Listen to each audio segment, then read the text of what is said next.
네, 오늘 말씀의 제목은 다윗의 자손, 다윗의 주입니다. 이 두 말이 모두 예수님을 가리키는 표현인데, 아마 다윗의 자손 예수다, 예수님을 가리켜 다윗의 자손이라고 하는 것은 아마 익숙하게 들어보셨을 겁니다. 그러나 예수님을 다윗의 주다라고 하는 것, 다윗의 주, 주인이라는 그런 뜻인데, 다윗의 주라고 하는 말은 아마 좀 상대적으로 좀 덜 들어보지 않으셨을까 그런 생각이 듭니다.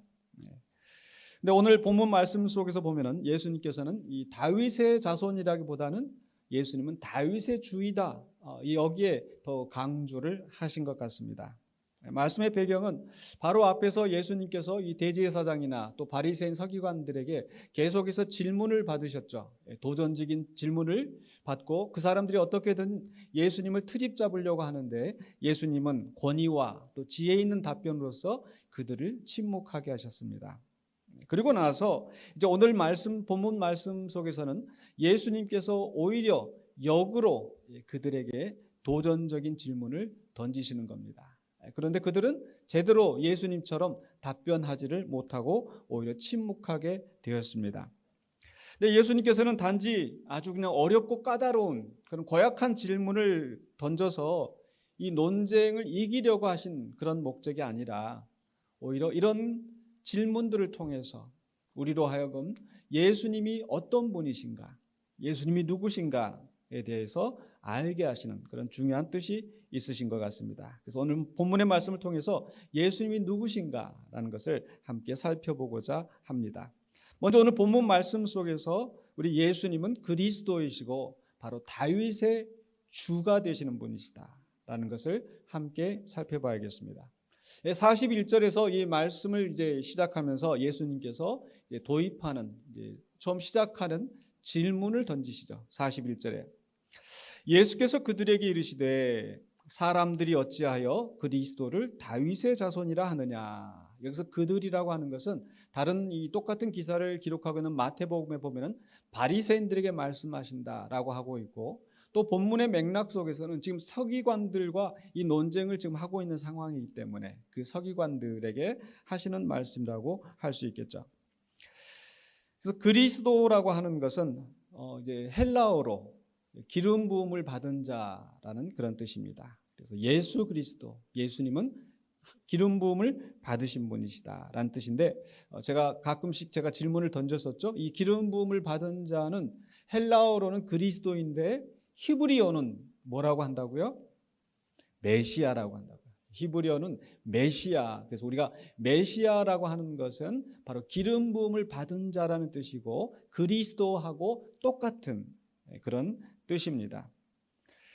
네, 지금 바로 이 그리스도를 다윗의 자손이라 하느냐라고 하는 것은 바로 이제 이 이스라엘 사람들이 기다리고 있는 그 메시아, 그 메시아가 어떻게 다윗의 자손으로 나느냐, 다윗의 자손이라고 하느냐라는 질문을 던지시는 겁니다. 그런데 이 질문을 받고 어쩌면은 이 서기관들이나 바리새인들은 아니 너무 그렇게 뻔한 그런 질문을 하시는가라고 생각을 했을 수도 있습니다. 왜냐하면은 이들이 바로 이 메시아가 다윗의 자손이다, 그리스도가 다윗의 자손이라고 하는 것은 이미 성경에 예언되어 있고 그들 가운데서는 이스라엘 사람들은 다 상식적으로 보편적으로 당연히 알고 있는 그런 내용이었기 때문입니다. 바로 이 메시아가 다윗의 자손으로 나온다고 하는 것은 이제 이스라엘이 패망하였어도 이 다윗의 가문에서 다윗의 자손으로 이상적인 왕이 나와서 그 왕이 그 이스라엘을 회복할 것이라고 하는 그런 예언에 기초하여서 이들 메시아가 바로 다윗의 자손이다라고 생각을 하고 있는 겁니다. 그런데 여기에서 예수님께서는 이제 그들의 생각을 좀 달리하게 하시는 그런 말씀을 이제 인용하시면서 논증을 펼치시는데 바로 시편의 말씀을 이제 인용하시는 거예요. 42절로 43절에서는 바로 110편 1절에 있는 시편의 말씀을 가져옵니다.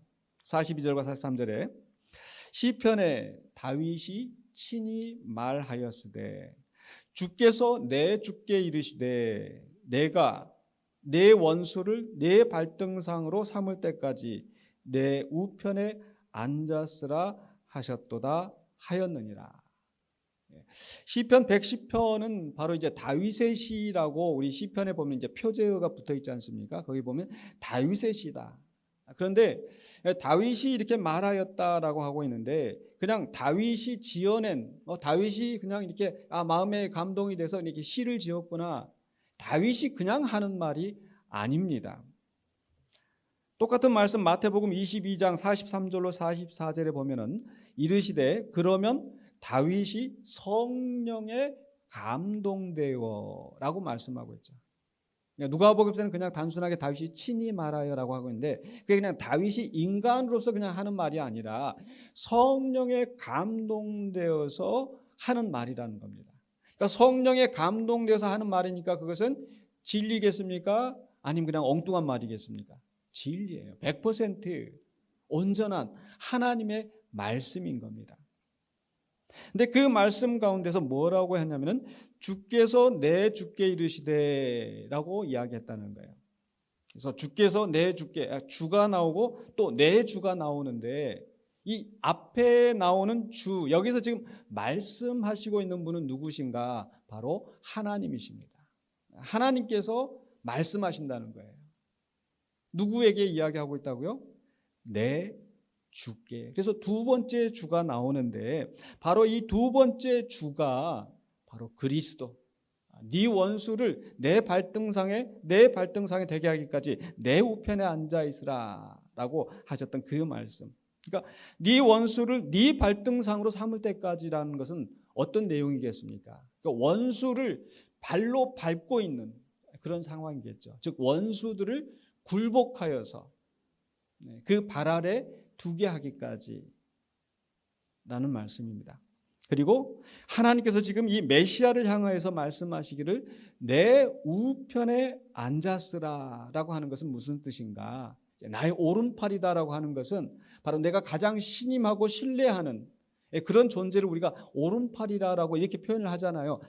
비슷한 내용입니다. 그래서 내 우편에 앉아 있으라라고 하는 것은 하나님께서 지금 메시아에게 다윗이 내 주라고 부르는 바로 그분에게 최고의 권위를 하나님 다음 가는 권위를 부여하신다는 그런 뜻입니다. 그래서 그 권세를 가지고 원수를 정복하라는 그런 의미가 이 시편 110편에 들어있는 거예요.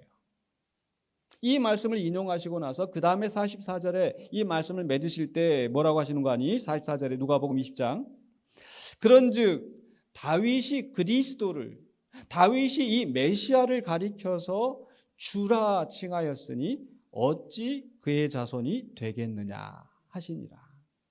어떤 상황인지 아시겠습니까? 다윗이 지금 메시아를 가리켜서 주여 주님 이렇게 불렀는데 그 주님이 어떻게 다윗의 자손이 되겠느냐. 다윗의 자손이면은 다윗이 조상이니까 자기 자손을 가리켜서 쉽게 우리식으로 표현하면 이제 하대해야 되겠잖아요. 아이고 내 손자, 내 자손. 근데 내 손자 이렇게 다윗이 표현하지 않았다는 거예요. 다윗이 주께서 하나님께서 내 자식에게 내 후손에게 이렇게 표현하지 않고 내 주께라고 아주 하나님을 향하여서 표현하는 극존칭을 사용하여서 내 주께 이렇게 말씀하셨다라고 하는 거예요. 그러니 이 메시아가 어떻게 다윗의 자손이 되겠느냐라고 질문을 던지시는 겁니다. 그 말씀은 그러면 메시아가 우리는 다윗의 자손이다. 예수님이 다윗의 자손이다. 이렇게 우리는 이해했는데 그 다윗의 자손이 아니란 뜻인가? 그러나 분명히 성경은 말씀하시기를 예수님은 다윗의 자손으로 오신 그리스도라고 말씀하고 있죠. 그래서 누가복음 1장 26절로 33절에서는 바로 다윗의 자손으로 오신 그리스도로서의 예수님을 말씀하고 있습니다. 특별히 우리가 마태복음 1장 1절에 보면은 아브라함과 누구의 자손? 예수 그리스도, 다윗의 자손 예수 그리스도라고 하고 있고요. 또 예수님께서 이제 오늘 본문의 말씀에 기록된 이 사건 이전에 예루살렘에 입성하실 때에 이제 그 나귀를 타고 왕으로서 이렇게 입성을 하실 때 사람들이 이 종려나무 가지를 흔들면서 뭐라고 이야기합니까? 마태복음 21장 9절에 앞에서 가고 뒤에서 따르는 무리가 소리 높여 이르되 호산나 다윗의 자손이여 찬송하리로다. 주의 이름으로 오시는 이여 가장 높은 곳에서 호산나 하더라. 다윗의 자손이여. 옆에 있는 사람들이 저 사람들을 꾸짖으라고 했을 때 예수님께서 뭐라고 말씀하셨어요? 저 사람들이 조용하면은 돌들이 소리 지를 것이라. 그러니까 예수님께서 지금 사람들이 예수님을 가리켜서 다윗의 자손이여 우리를 구원하소서라고 하는 말씀을, 그렇게 하는 말들을 긍정하셨어요. 인정하셨어요.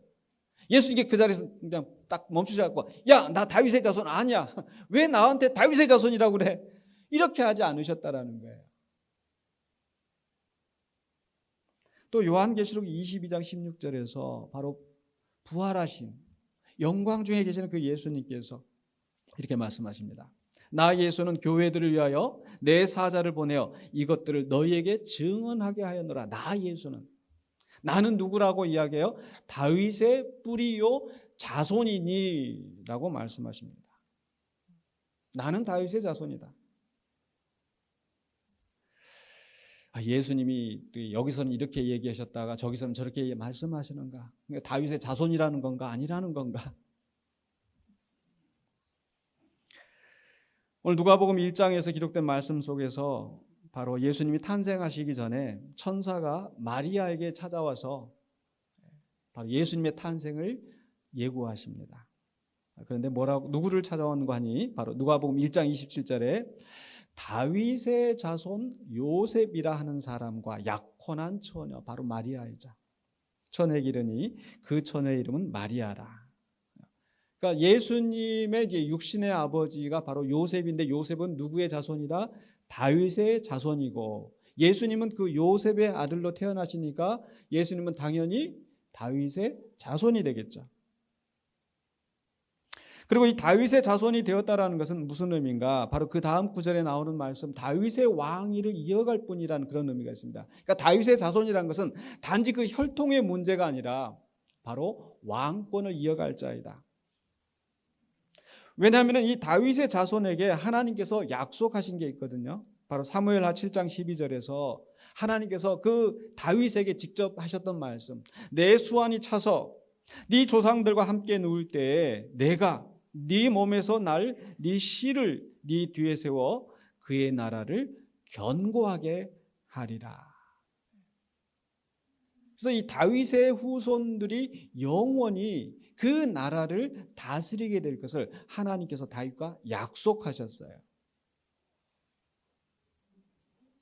그래서 다윗의 자손이라는 얘기는 바로 하나님께서 약속하신 이 왕권을 이어갈 자라고 하는 그런 의미가 들어있는 거고, 이제 역사가 지나가면서 문제는 이 이스라엘 백성들이 하나님 앞에 범죄하여서 그 나라가 망하고 쫓겨나가고, 네, 하나님께서 예언자들을 통해서 바로 다윗의 자손이 왕이 되어서 이 나라를 회복하실 것이라는 그 예언을 하셨다라는 거죠. 그래서 사람들이 선지자들의 말을 기억하면서 다윗의 자손 메시아가 오셔서 우리를 구원한다, 이 나라를 회복한다, 그런 소망을 가지고 있었던 겁니다. 그런데 이 천사가 나타나서 바로 이 마리아에게 했던 말이 바로 누가복음 1장 31절로 32절에 보라 네가 잉태하여 아들을 낳으리니 그 이름을 예수라 하라. 예수라 하라. 예수는 어떤 자인가? 바로 그가 큰 자가 되고 지극히 높으신 이의 아들이라 일컬어질 것이요 주 하나님께서 그 조상 다윗의 왕위를 그에게 주시리니. 바로 다윗의 왕권을 이어갈 그런 메시아라고, 예수가 그리스도라고 지금 천사가 예고하는 겁니다. 바로 구약 성경에서 예언되었던 이상적인 왕, 다윗의 계보를 잇는 그 다윗의 자손, 바로 그 왕이 지금 이제 다윗의 동네에서 날 것이다 라는 것을 천사가 예고하였습니다. 그런데 이 바로 메시아가, 이 예수가 이 다윗의 자손으로 다윗의 왕권을 이어가실 분이라고 해서 그분은 단지 다윗의 자손으로 제한되는 그런 분이 아니라는 겁니다. 그래서 누가복음 1장 34절로 35절에서는 예수님이 단순히 다윗의 자손이 아니라 다윗의 자손 그 이상이신 그리스도임을 여기에서 말씀하고 있는 겁니다. 예수님은 단순한 다윗의 후손이 아니라 그 이상이신 분이다. 어떤 면에서 그러한가? 첫 번째로는 이 예수님의 존재 자체가 그러합니다. 지금 이제 누가복음 1장 34절에서 지금 이제 그 앞에서 천사의 예고를 듣고 마리아가 굉장히 당황했어요. 왜냐하면 자기 자신은 아직 그 남자와 관계가 없는 그런 몸인데 어떻게 임신할 수 있겠는가? 34절에 마리아가 천사에게 말하되 나는 남자를 알지 못하니 어찌 이 일이 있으리까? 요셉과 정혼하긴 했지만 이스라엘의 풍속에서는 우리나라도 옛날에 어렸을 때부터 이렇게 정혼하잖아요. 그래서 어려서 정혼을 해서 지금 함께 결혼할 사이지만 아직 합방은 하지 않은, 아직 전혀 관계가 없는 그런 처녀의 몸인 거예요. 그런데 그 처녀에게 네가 잉태하여 아들을 낳을 것이다. 내가 어떻게 아들을 낳겠습니까? 나는 아직 처녀입니다.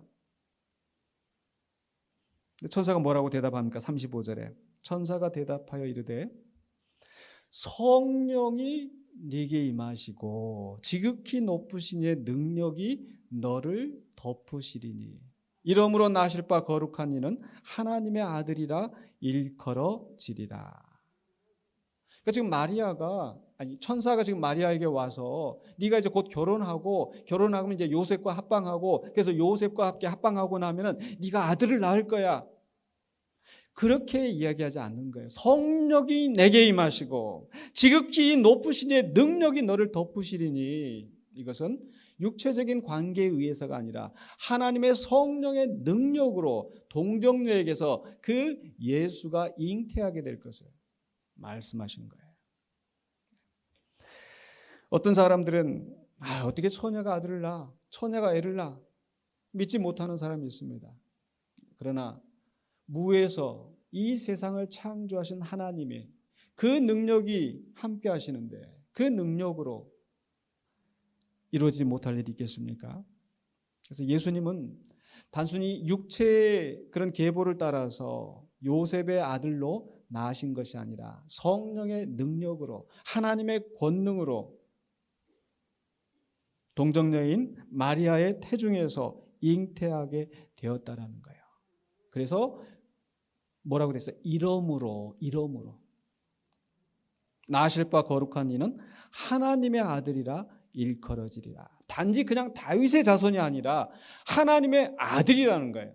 물론 앞에서도 주의 하나님의 아들로 일컬어지라고 그랬는데 물론 이 고대의 왕들을 가리켜서 하나님의 아들처럼 그렇게 인정을 하는 그런 문화가 있었어요. 이집트의 문화가 그러했고 우리나라에도 고대의 신화에 보면은 또 다른 나라에도 보면은 그 왕이나 이런 사람들은 신의 아들이다 이렇게 추앙하고 떠받들기도 하죠.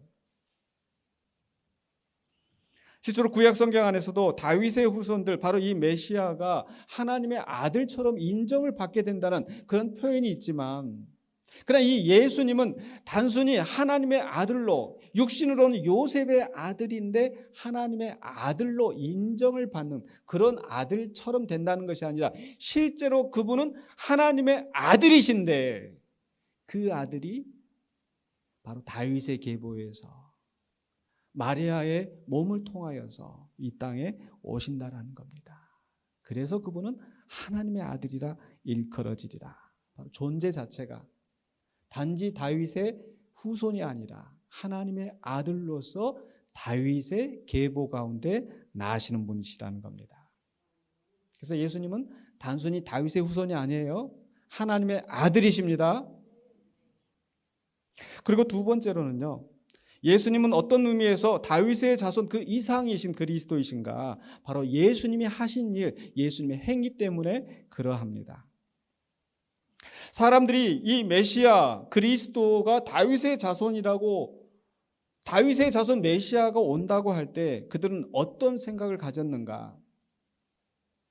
바로 다윗이 주변의 나라들을 다 정복하고 자기들의 나라를 이스라엘을 든든하게 세웠는데 지금 이스라엘 사람들은 로마의 지배 아래 놓여 있고 식민지로서 고통을 받고 있는데 바로 이 성경에서 예언되었던 그 다윗의 자손, 그 메시아가 와서 이 로마를 다 뒤집어 엎고 모든 이방 나라들 다 쫓아내고 주변 나라들을 다 정복하여서 이제 이 이스라엘 나라를 회복할 것이다.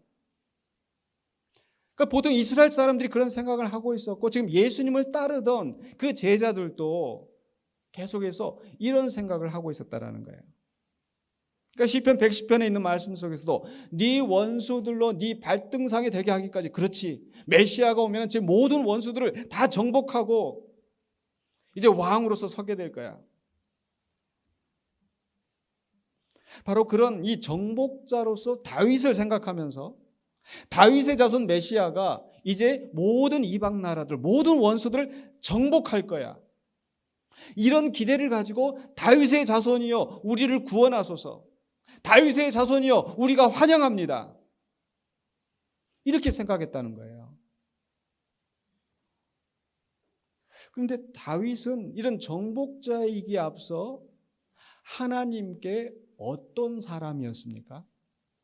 하나님께서 다윗을 생각하면서, 야, 다윗은 정말 용감한 사람이야, 용감한 내 종이야, 골리앗에 가서도 그냥 가서 싸울 수 있는 그런 사람이야, 다윗은 정말 싸움을 잘해, 전쟁을 잘해, 능력 있는 종이야. 하나님께서 다윗을 평가하실 때 그렇게 평가하셨나요?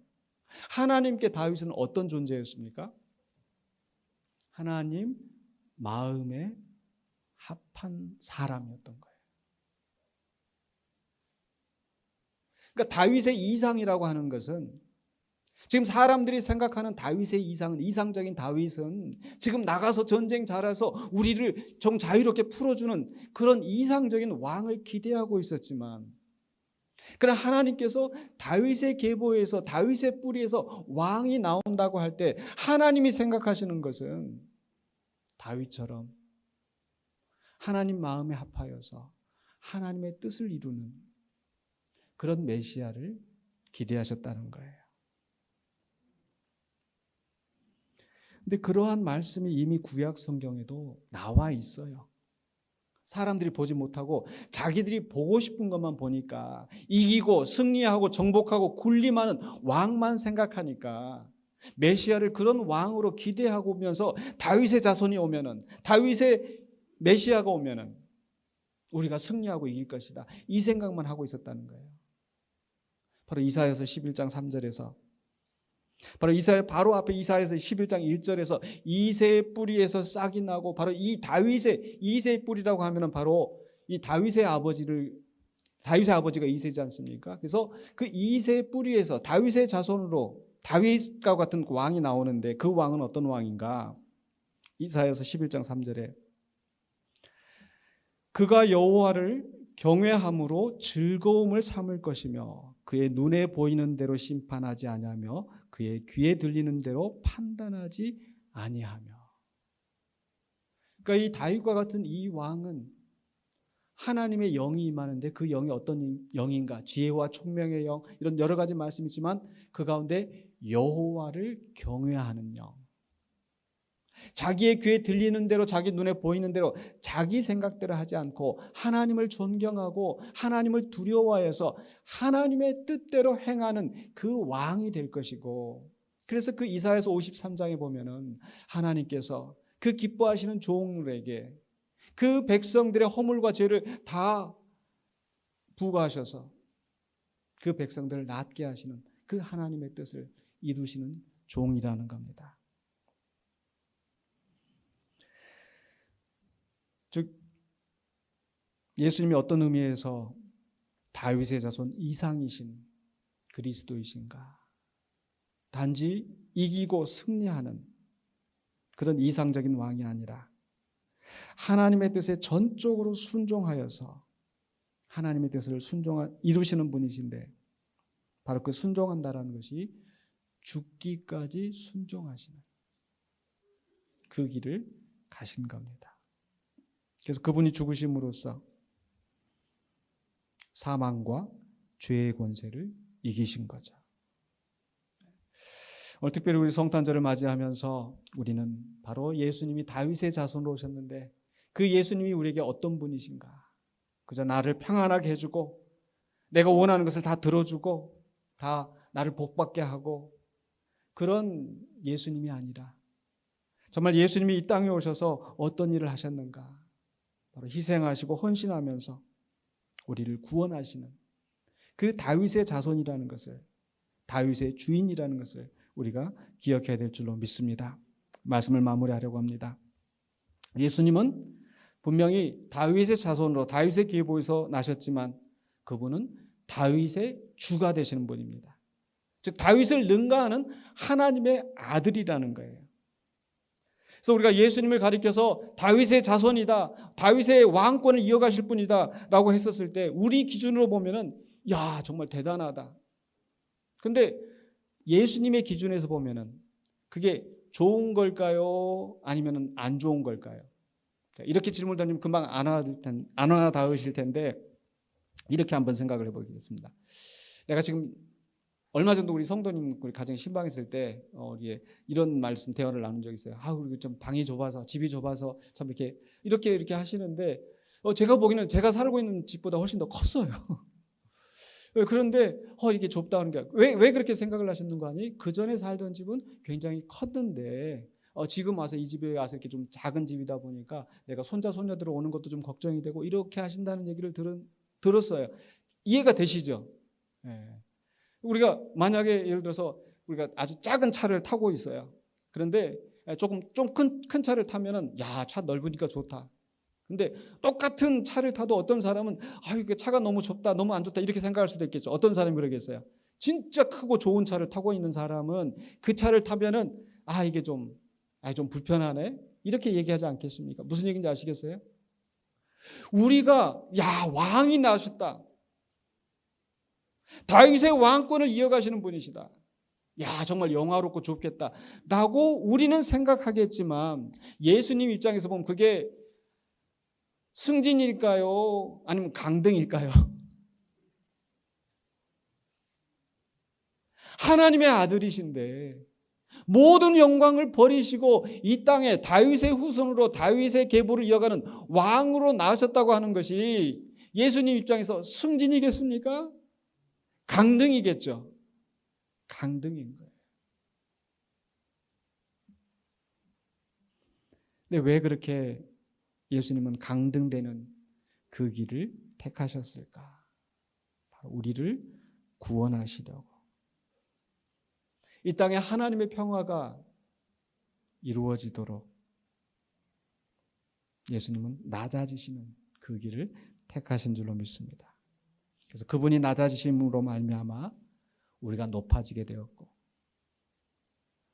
그분이 죽으심으로 말미암아 우리가 영원한 생명을 얻게 된 줄로 믿습니다. 그래서 예수님이 오신 것은 우리에게 가장 큰 선물이 됩니다. 아멘이십니까? 그래서 예수님이 이 땅에 오신 것은 우리에게 가장 큰 선물인데 그러나 그 이면에 우리는 그 예수님께서 가장 큰 희생을 치르셨다는 것을 기억하시기 바랍니다. 그래서 이 성탄절을 맞이하면서 우리는 바로 우리를 구원하기 위하여서 이 땅에 오신 바로 예수님 그리고 그 아들을 우리를 위하여 내어주신 하나님께 감사와 영광을 돌려야 될 줄로 믿습니다. 그러면서 동시에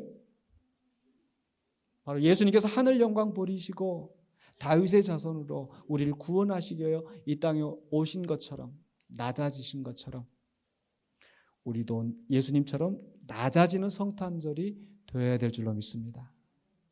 예수님께서 우리를 위하여서 사랑과 자비를 베푸신 것처럼 우리도 다른 사람들에게, 내 이웃들에게, 내 가족들에게, 함께하는 사람들에게 사랑과 자비를 베푸는 우리 모든 성도님들이 되시기를 주의 이름으로 간절히 축원합니다. 기도하겠습니다. 거룩하신 아버지 하나님, 은혜를 감사합니다. 우리를 구원하시려고 하늘 영광 버리시고 이 땅에 오신 육신의 몸을 입으신 다윗의 자손으로 이 땅에 나신 예수님을 생각합니다. 그 예수님이 오신 것은 우리에게 큰 기쁨이요 큰 사랑인 것을 다시 한번 고백하며 이 땅에 오신 주님을 우리가 찬양하며 감사와 영광을 돌리기를 원합니다. 또한 주님이 가신 그 길을 본받아서 우리도 사랑하며 헌신하며 주의 뜻을 이루는 신실한 주의 자녀, 주의 백성 되게 하여 주시옵소서. 예수 그리스도 이름으로 기도하옵나이다. 아멘.